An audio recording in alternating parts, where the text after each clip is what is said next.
अस्सलामुअलैकुम, मैं हूं इरफान समोर।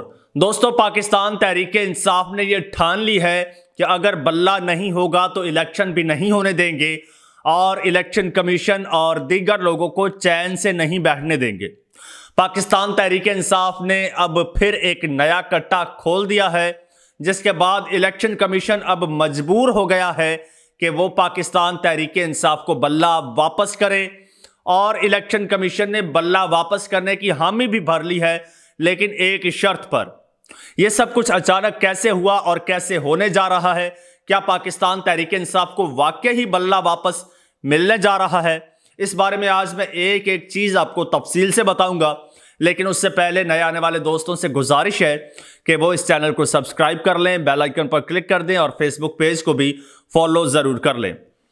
दोस्तों, पाकिस्तान तहरीक इंसाफ से बल्ला छीनना सबको महंगा पड़ गया है।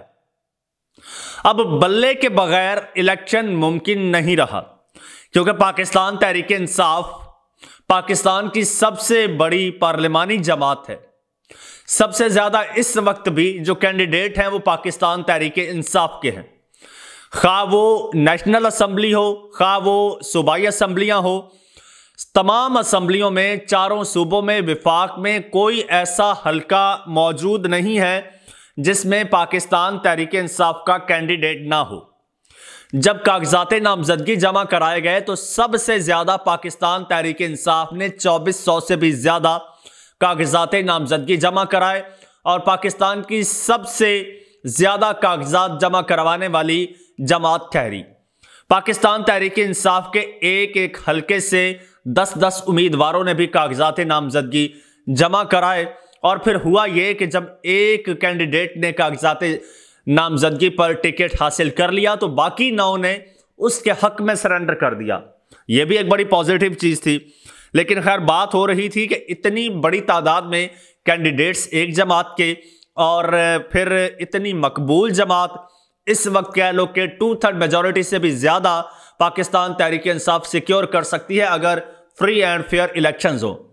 यही डर खौफ के पाकिस्तान तहरीक इंसाफ से बल्ला छीना गया। एक गैर आईनी इकदाम करके पाकिस्तान तहरीक इंसाफ से बल्ला छीना गया। मेरा सारा दिन कानूनी माहिरीन से मिलना जुलना होता है, बातचीत होती है, यही आजकल मौजू बना हुआ है, मौजू बहस। तो जब भी बल्ले के बारे में बात होती है तो कानूनी माहिरीन यही कहते हैं कि यह फैसला गलत हुआ है।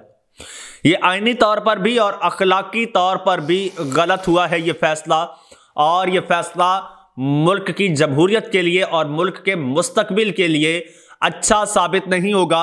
शायद यही वजह है कि अब तमाम लोग बल्ला वापस करने पर बिलाखिर राजी हो गए हैं, क्योंकि अगर बल्ला वापस नहीं करते तो मौजूदा नुकसानात जो बहरान हैं वो तो है ही है, लेकिन मुस्तकबिल में इससे कहीं ज्यादा बहरान होंगे। क्योंकि अगर बल्ले के बगैर इंतखाबात होते हैं, यानी पाकिस्तान तहरीक इंसाफ के बगैर इंतखाबात होते हैं, एक तरफ जरदारी साहब पर तोड़ रहे हैं कि जितने भी ये पाकिस्तान तहरीक इंसाफ के आज़ाद उम्मीदवार हैं, वैसे टेक्निकली देखा जाए तो ये आज़ाद नहीं है, ये पाकिस्तान तहरीक इंसाफ के ही मेंबर्स हैं, क्योंकि इन्होंने पाकिस्तान तहरीक इंसाफ के टिकट पर ही इलेक्शन लड़ा और कागजात नामजदगी जमा कराए। उसमें फॉर्म में पाकिस्तान तहरीक इंसाफ का नाम लिखा। उसके अलावा उन्होंने जो टिकट जमा कराया है वो पाकिस्तान तहरीक इंसाफ का कराया है, तो फिर वो आज़ाद कैसे ठहरे?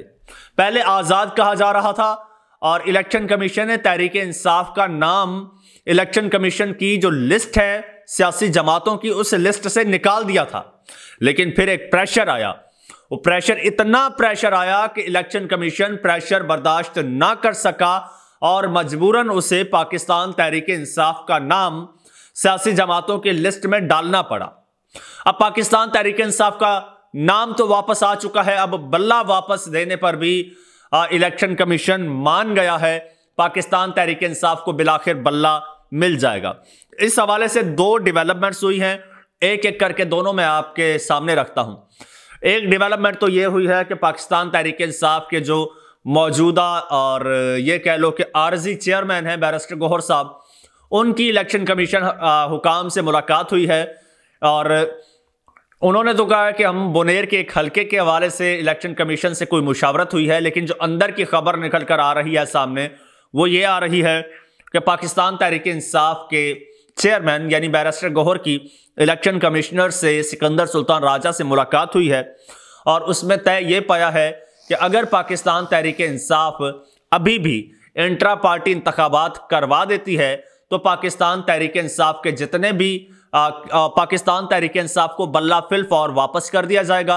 ये एक टेक्निकल पॉइंट है और इलेक्शन कमीशन किसी सूरत बल्ला रोक नहीं सकता और इलेक्शन करवाने के लिए जो पाकिस्तान तहरीक इंसाफ है वो बाउंड नहीं है कि कब इलेक्शन करवाने हैं, कैसे करवाने हैं, वो किसी भी वक्त करवा सकती है। वो चाहे तो ये आम इंतखाबात से एक दिन पहले भी करवा सकती है, 2 दिन पहले भी करवा सकती है, 2 दिन बाद भी ये इलेक्शंस करवा सकते हैं और जैसे इलेक्शंस करवाएंगे तो इनको इनका बल्ला वापस मिल जाएगा। ये इलेक्शन कमिश्नर ने यकीन दहानी करवा दी है कि भाई आप अपने इंट्रा पार्टी इंतखाबात करवाएं, आपको बल्ला उसी वक्त मिल जाएगा। और वैसे भी पाकिस्तान तहरीक इंसाफ बतौर सियासी जमात रजिस्टर्ड भी है और इलेक्शन कमीशन की वेबसाइट पर सियासी जमातों की फहरिस्त में मौजूद भी है। उनके चेयरमैन का नाम मौजूद नहीं है, लेकिन जब बल्ला वापस आ जाएगा यानी इंट्रा पार्टी इलेक्शन हो जाएगा तो उसमें जो भी चेयरमैन मुंतखब होगा तो वो चेयरमैन फिर उस लिस्ट में भी शामिल हो जाएगा। और पाकिस्तान तहरीक इंसाफ की कोशिश ये है कि बैरिस्टर गौहर की जगह इमरान खान साहब का जो इस वक्त नाअहली है उसका केस भी चल रहा है, वो नाअहली ख़त्म कराई जाए। तो जैसे ही नाअहली ख़त्म होगी तो इमरान खान साहब दोबारा पाकिस्तान तहरीक इंसाफ के चेयरमैन के तौर पर बहाल हो जाएंगे। खैर, एक तो ये डेवलपमेंट हुई है जो मैंने आपको बताया कि इलेक्शन कमिश्नर भी मान गया है और ये मुशावरत भी हुई है। और अब आने वाले 1-2 रोज़ में एक तो आप ये देखेंगे कि पाकिस्तान तहरीक इंसाफ जो है वो इंट्रा पार्टी इलेक्शंस करवाएगी। हाँ, लेकिन एक बात, उससे बल्ला तो वापस आ जाएगा, लेकिन चूंकि इंतखाबी निशानात अलॉट हो चुके हैं सो कैंडिडेट्स जो हैं वो उन्हीं निशानात पर इलेक्शंस लड़ेंगे। अगर किसी का निशान बल्ला नहीं है लेकिन रैकेट है तो वो रैकेट पे लड़ेगा, किसी का शटल कॉक है, किसी का बैंगन है, किसी का प्याला है, किसी का कुछ है, इस तरह से। और एक तो मैं स्पेशली एक निशान के बारे में मैं बात करना चाहूँगा, वो है ज़ैन कुरैशी साहब का निशान जो कि जूते का निशान है।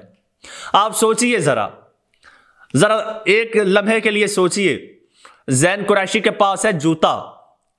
अगर तहरीक इंसाफ, वैसे तो आपने उनकी तज़हीक करने के लिए उनको जूते का निशान दिया, लेकिन एक लम्हे के लिए ज़रा सोचिए अगर तहरीक इंसाफ का जूता जीत जाता है, अगर तहरीक इंसाफ का जूता जीत जाता है तो इसका मतलब है आपकी इतनी सारी बड़ी बड़ी जमातों पर तहरीक इंसाफ का जूता भारी हो गया और चेयरमैन और फिर मेंबरान तो बहुत दूर की बात है।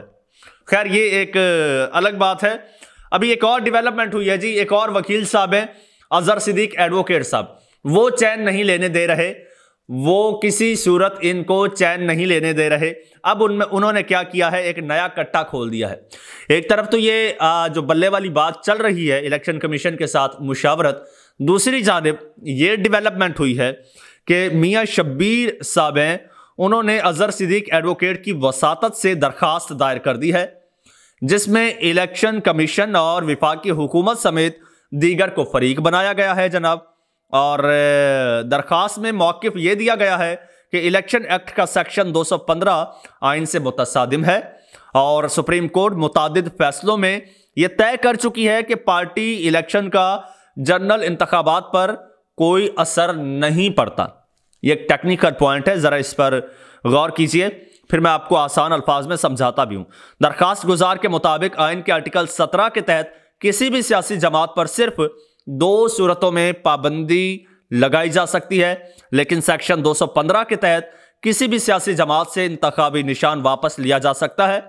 अवाम की नुमाइंदा जमात और वोटर्स को अपनी मर्जी से वोट देने से रोका नहीं जा सकता है और इस्तदा की गई है कि अदालत इलेक्शन एक्ट का सेक्शन 215 कलअदम करार दे। अगर ये होता है तो फिर ये जो एक महल खड़ा किया था, एक मीनार खड़ा किया था इलेक्शन कमीशन ने, जिसके तहत तहरीक इंसाफ से इंतखाबी निशान लिया गया था, वो ज़मीन बोस हो जाएगा और पाकिस्तान तहरीक इंसाफ का बल्ला बहाल हो जाएगा। फिर हां, अगर इस सूरत में बहाल होता है तो फिर यह सारा प्रोसेस दोबारा होगा और तहरीके इंसाफ के कैंडिडेट्स बल्ले के निशान पर इलेक्शन लड़ेंगे। दोस्तों कमेंट सेक्शन में अपनी राय का इजहार कीजिएगा, चैनल को सब्सक्राइब कर लें, बेल आइकन पर क्लिक कर दें और मुझे इजाजत दीजिएगा। अल्लाह हाफिज।